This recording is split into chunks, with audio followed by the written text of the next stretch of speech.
Hey everybody, this is Erico and I am back again on your computer screens, your phone screens, your iPad screens, whatever screen you may be watching me on. I see you.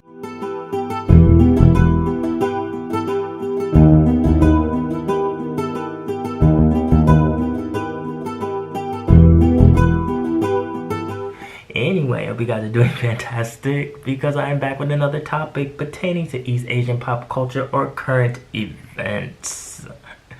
Inez Cantor is this NBA player that has constantly used his voice to speak out against human injustice. He has been going hard for Taiwan and Hong Kong when really he hasn't really needed to, but he's used his platform. He called out Nike. He said that they were supporting child slave labor. Everybody's like, people were looking at Colin Kaepernick crazy.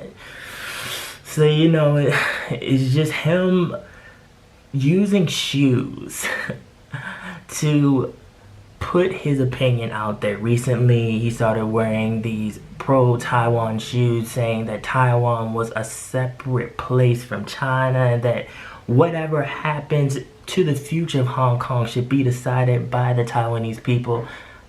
I gotta agree with you. I was like, boy, you better go ahead. You better speak your opinion. The shoes were interesting. At first, I didn't like them. I'm not gonna lie. But as I looked at them, I was like, okay, they're okay. They have like the pro-democracy, independent colors on the front of the shoe, the green and white, which I thought, okay, it works once you really keep looking at it. He is just someone that constantly has something to say.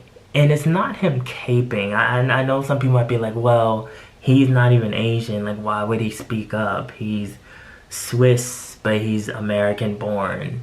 But I can understand where he's coming from because just looking at human rights and wanting to fight against injustice and seeing someone who is human just not getting the rights they deserve. I'm also that type of person that always feels like that I want to speak out and try to help or shed light on something that may be happening to someone else. Because I'm like, if it's happening to them, it could be happening to me as well in the future. So it's always good to look at news and different aspects from different cultures and what is going on.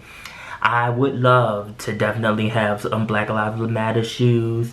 I saw some shoes that another NBA player was wearing that had like Breonna Taylor and George Floyd on them. I would love some of those. I would even take some of those Taiwan shoes. Those slave shoes about Nike. I would, that might be a little bit too much for me, even though I definitely see what he was trying to say there. But the tweet came out too. A lot of people were in support. A lot of people liked it. A lot of people retweeted it. I thought that him just being so up for the cause and for the change and keeping tabs on what is going on, and just over the past 3 weeks there have been a lot of other NBA players as well that have worn shoes that is just their opinion. And of course the NBA says that, well, you're allowed to talk about these issues until all of the people start calling, the endorsement people and the people that are giving them money. Then it's like, well, no, you gotta take them shoes off. No, come on, take them off. Put on a regular pair of Nikes, buddy. You can't, no, you can't wear that. You can't wear that. Take them off. Take them off. Take them off. But I love that he is standing firm in what he believes in. I think too, when Sorry, 2 years who are ago, you when getting phone calls from? Is it from the NBA? Have they said anything? Because they haven't said anything publicly about you, as far as I can gather. I will tell you a story. I remember it was the first time. It was our first game actually. It was in Madison Square Garden, and I wore a free Tibet shoes and went out there. I remember right before the game, it was two guys from the NBA came up to me and say, "You have to take your shoes off. We are begging you." And I was like, "I'm sorry, what are you talking about?" He said, "You have to take those shoes off. We are being getting so many calls." And I was like, "Is there a rule that I'm breaking by wearing the shoes?" They said, "No." Then I was like, "Okay, I'm ready to get, if you're gonna, look, I'm getting ready for my citizenship test, and I've been studying really hard. And there's 27 amendments, and my first amendment is the greatest amendment, is the freedom of speech. And I'm like, I know my rights. You cannot take my right away. You cannot take my rights away from me. And I was like, I don't care if I get fined. I'm not going to take my shoes off. They were saying that China was pulling the games off of streaming services. China bans everything. I don't even think they need to just not even worry about it, because you know that China probably bans TV, period. Like, I don't even think they have TVs over there now, because it just seems like that everything, you could say anything. You could just breathe wrong on China and they just be like, you banned. So it doesn't even matter anymore. This whole situation to me is just someone having their opinion. You don't have to agree. You can support it. His opinion is his opinion. Anyone else's opinion is anyone else's opinion.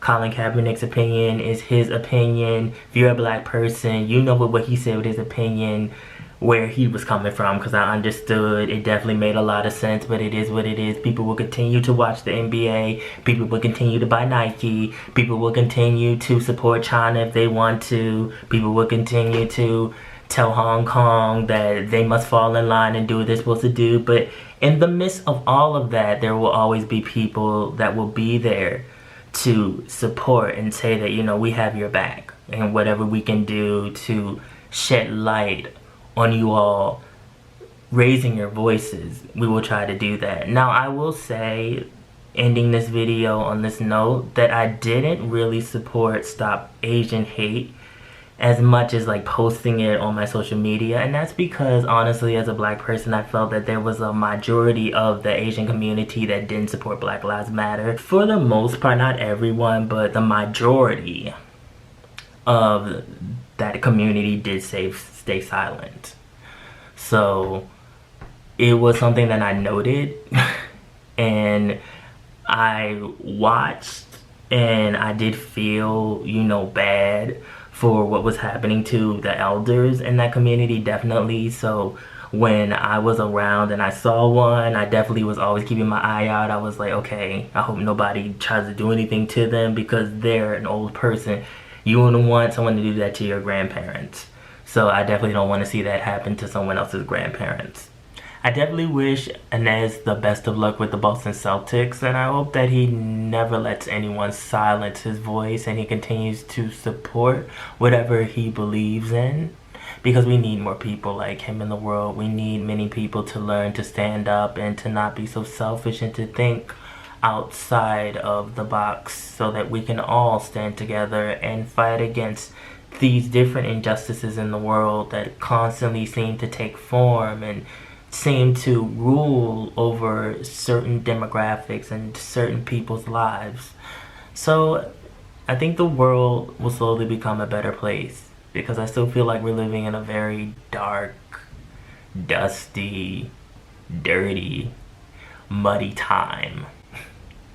And maybe slowly we'll get some sunshine. People do what they want to do. You support what you want to support. If you don't want to, then you don't have to. At the end of the day, there will always be someone there that is willing to help out if they can. So you guys, this is a lot to think about. Follow my social media, mostly my Instagram. Also have a blog on East Asian pop culture. The link is always down in the description box below.